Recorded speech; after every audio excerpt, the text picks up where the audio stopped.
पाणिनि शिक्षण संस्थान में आप सभी का स्वागत है। साथियों, आज हिंदी में एक ऐसा टॉपिक हम देखेंगे जो न कोई पढ़ाता है और न ही आप लोग पढ़ते हैं, लेकिन है अत्यंत ही महत्वपूर्ण और बहुत ही सरल। कभी भी इससे क्वेश्चन एग्जाम में पूछे जा सकते हैं। जैसा हम जानते हैं कि सहायक संपरीक्षक के एग्ज़ाम में अचानक से विराम चिन्ह से काफ़ी सारे क्वेश्चन 7-8 क्वेश्चन पूछ दिए थे और मैक्सिमम लोगों से वो क्वेश्चन नहीं बने थे। लगभग सारे के सारे क्वेश्चन वे छोड़कर आ गए थे या तो गलत बनाए थे। तो ऐसे ही इस टॉपिक से भी कभी भी क्वेश्चन पूछा जा सकता है। इसको हम बहुत ही सरल तरीके से, सहज तरीके से समझेंगे। ये पुस्तकों में भी दिए रहता है, लेकिन हम इसको थोड़ा और सरल तरीके से समझेंगे। तो देखते हैं, आज का टॉपिक है हमारा क्या, बलाघात, संगम और अनुतान। ठीक है, तो चलिए देखते हैं। सबसे पहले बलाघात। सबसे पहले हम क्या देखेंगे, बलाघात या स्वराघात। तो जब आप किसी शब्द का उच्चारण करते हैं तो उस शब्द के उच्चारण को या उस शब्द को समझाने के लिए, कोई सुन नहीं पा रहा है उस शब्द को, तो आप ताकि वो स्पष्ट रूप से सुने इसलिए या उस शब्द के अर्थ को स्पष्ट करने के लिए किसी एक अक्षर पर जोर देती हैं। उदाहरण से समझते हैं तो आपको समझ में आया। मान लो कि मान लो कि आपका कोई दोस्त है इंद्र नाम का, ठीक है।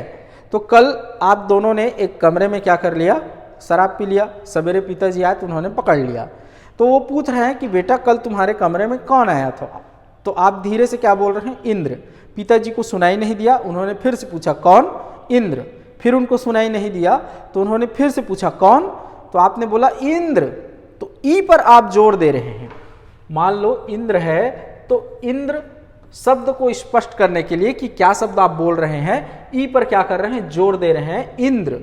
तो ये ई पर जोर देना ही क्या कहलाता है, बलाघात। बलाघात कैसे बना है, बल धन आघात से। बल लगाना, बल आघात करना, बल लगाना किसी अक्षर पर, तो यही बलाघात कहलाता है। चूंकि बल हमेशा स्वर पर लगाया जाता है, व्यंजन पर नहीं, इसलिए इसको स्वराघात भी कहते हैं। इसको बलाघात कहते हैं या क्या कहते हैं, स्वराघात कहते हैं। ठीक है, अब यहाँ क्या लिखा है उसको देख लेते हैं। इससे क्वेश्चन कभी भी आ सकता है कि बलाघात किसको कहते हैं। ठीक है, तो बोलते समय अर्थ या उच्चारण की स्पष्टता के लिए, उच्चारण मतलब शब्द अच्छे से समझ में आ जाए या अर्थ अच्छे से समझ में आ जाए, इसके लिए बोलते समय अर्थ या उच्चारण की स्पष्टता के लिए जब हम किसी अक्षर पर विशेष बल देते हैं तब, जस्ट मिनट, तब इस क्रिया को स्वराघात या बलाघात कहते हैं। सामान्यतः यह बल संयुक्त अक्षर के पहले अक्षर पर लगता है। ठीक है, क्या कह रहे हैं, संयुक्त अक्षर के पहले अक्षर पर लगता है। जैसे यहां पर क्या है, इंद्र। तो संयुक्त अक्षर किसको कहते हैं, जिसमें दो अक्षर मिले हों। जैसे द्र में क्या मिला है, द और र, तो इसको संयुक्त अक्षर कहते हैं। तो इससे पहले वाले अक्षर पर बल लगता है। तो इससे कभी भी क्वेश्चन आ सकता है कि बलाघात किसे कहते हैं। तो हमारा उत्तर क्या होगा कि उच्चारण की स्पष्टता के लिए अथवा अर्थ की स्पष्टता के लिए किसी अक्षर पर बल लगाना बलाघात या स्वराघात है। और ये कहाँ लगता है, प्रायः संयुक्त अक्षर के पहले लगता है। जैसे हमने उदाहरण देखा यहाँ पर क्या, इंद्र। एक शब्द हम देखते हैं क्या, मेरठ। वैसे ही आपने अचानक से मेरठ का टिकट करा लिया है। ठीक है, अब पिताजी को आपने नहीं बताया है, उनको टिकट दिख गया, तो बेटा तुम कल कहीं जा रहे हो क्या, तो अब आपको बताना पड़ेगा मजबूरी में। तो आप क्या बताओगे, मेरठ। पिताजी सुन नहीं पाए तो कहाँ, फिर से आप बताएंगे क्या, मेरठ। फिर से नहीं सुन पाए पिताजी, फिर से पूछेंगे कहाँ, तो आप क्या बोलेंगे, मेरठ। तो म में जो ए है, मेरठ में म में जो क्या है, ए है, इस पर आप बल दे रहे हो, मेरठ। तो इसी पर ये जो बल दे रहे हैं यही क्या है, बलाघात या स्वराघात है। ठीक है, समझ में आ गया होगा। दूसरा हम देखते हैं, दूसरा हमारे पास है संगम। दूसरा चीज हम क्या देखते हैं, संगम। संगम, तो जब हम क्या करते हैं, दो शब्दों का उच्चारण करते हैं तो पहले शब्द के अंतिम अक्षर से दूसरे शब्द के प्रारंभिक अक्षर में प्रवेश करते हैं। या यूं कहें कि कोई भी शब्द का उच्चारण करते हैं तो एक ध्वनि के बाद हम दूसरी ध्वनि में पहुंचते हैं।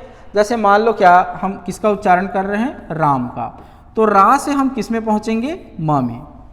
तो दो ध्वनियों, एक ध्वनि से दूसरे ध्वनि में हम पहुंचते हैं, तो उन दो ध्वनियों के बीच जो विराम होता है वो बहुत छोटा हो, थोड़ा सा बड़ा हो, थोड़ा सा और ज़्यादा बड़ा हो, तो उस विराम को, चाहे छोटा हो, बड़ा हो या बहुत बड़ा हो, उसी विराम को हम क्या कहते हैं, संगम कहते हैं। जब हम एक ध्वनि से दूसरे ध्वनि का उच्चारण करने जाते हैं, एक ध्वनि का उच्चारण कर लिया, अब हम दूसरे ध्वनि का उच्चारण करने जा रहे हैं, तो दोनों ध्वनियों के बीच में जो विराम होता है उसी विराम को संगम कहते हैं। उदाहरण से क्लियर होगा, है ना।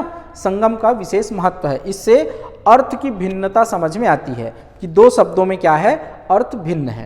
जैसे देखते हैं, एक शब्द है क्या, तुम्हारे, और क्या है, तुम्हारे। इसको मैं कैसे पढ़ रहा हूं, तुम्हारे। म और ह के बीच, म ध्वनि का उच्चारण करते समय और ह ध्वनि का उच्चारण करते समय दोनों के बीच में जो विराम है बहुत छोटा है, जो लगभग हमको पता नहीं चल रहा है। तो क्या उच्चारण हो रहा है, तुम्हारे। इसका अर्थ क्या हो गया, योर। और इसमें जब हम उच्चारण कर रहे हैं तुम्हारे, तो यहाँ म ध्वनि और ह ध्वनि के बीच में जो विराम है वो थोड़ा बड़ा है इसकी तुलना में, इसलिए इसके अर्थ में भिन्नता आ रही है कि यू डिफीट, तुम हारे, तुम हार गए, ये वाली बात आ रही है ना। तो तुम्हारे, तुम हारे। तो यही दो ध्वनियों के बीच में जो विराम होता है, इसी विराम को हम क्या कहते हैं, संगम कहते हैं। संगम से क्या होता है, अर्थ का अंतर स्पष्ट होता है कि दो शब्दों में अर्थ क्या है, भिन्न है। अब यहाँ जो लिखी परिभाषा है उसको देखते हैं, क्या लिखा है, उच्चारण करते समय अर्थ की भिन्नता के लिए, क्या के लिए, उच्चारण करते समय अर्थ की भिन्नता के लिए दो ध्वनियों के बीच जो विराम लिया जाता है उसे संगम कहते हैं। जैसे इन दोनों में अंतर है, इन दोनों शब्दों में अंतर है, ये बताने के लिए हम क्या कर रहे हैं, विराम अलग अलग ले रहे हैं, तुम्हारे, तुम्हारे, ठीक है। तो इसे ही क्या कहते हैं, संगम। उदाहरण दिया हुआ है, तुम्हारे और तुम्हारे। एक है कंबल और कम बल, कंबल, कम बल। बात समझ में आ गई होगी, ठीक है। चलिए अगला चीज हम देखते हैं, क्या अगला है हमारे पास टॉपिक, अनुतान, जिसको हम और क्या कहते हैं, सुर लहर भी कहते हैं, अनुतान या सुर लहर, ठीक है। तो किसी शब्द या वाक्य का उच्चारण करते समय यह अनुतान जो है वो चीज है, सुर है। अनुतान क्या है, सुर है, लय है, सुर है, लय है, किसी शब्द का उच्चारण या किसी वाक्य का उच्चारण करने वाला, जिससे क्या होता है, अर्थ में अंतर होता है। यदि सुर बदल जाए तो अर्थ बदल जाते हैं। एक ही शब्द को आप अलग अलग सुर में बोलेंगे तो अर्थ भिन्न भिन्न हो जाता है। तो शब्द या वाक्य का उच्चारण करते समय जिस सुर या लय का प्रयोग किया जाता है उसे ही सुर लहर या अनुतान कहते हैं। जैसे उदाहरण से समझते हैं, एक शब्द है क्या, अच्छा। इसी अच्छा को मैं बोलूंगा अच्छा, तो ये क्या अर्थ दे रहा है कि हाँ मैं समझ गया, अच्छा। नहीं, पहले वाला जो अच्छा, तो आप क्या, ये क्या अर्थ दे रहा है, आप हामी भर रहे हैं। लेकिन आप क्या कह रहे हैं, अच्छा, तो इससे क्या स्पष्ट हो रहा है, आपको समझ में आ गया। अच्छा, तो इससे क्या समझ में आ रहा है, आश्चर्य हो रहा है आपको। ऐसा भी हो सकता है क्या, अच्छा, इससे क्या बात स्पष्ट हो रही है कि आप किसी चीज का विरोध कर रहे हैं। तो वही अच्छा शब्द है लेकिन अलग अलग सुर में बोल रहे हैं तो उसके अर्थ बदल जा रहे हैं। जैसे आपने पीके मूवी में देखा हो गया, यही इसी अच्छा शब्द को अलग अलग तरीके से उसमें बताया गया है ना। तो वैसा ही, तो इसे ही क्या कहते हैं, सुर लहर। तो वह सुर जिसमें परिवर्तन से शब्द या वाक्य का अर्थ परिवर्तित हो जाता है अनुतान कहलाता है, ठीक है।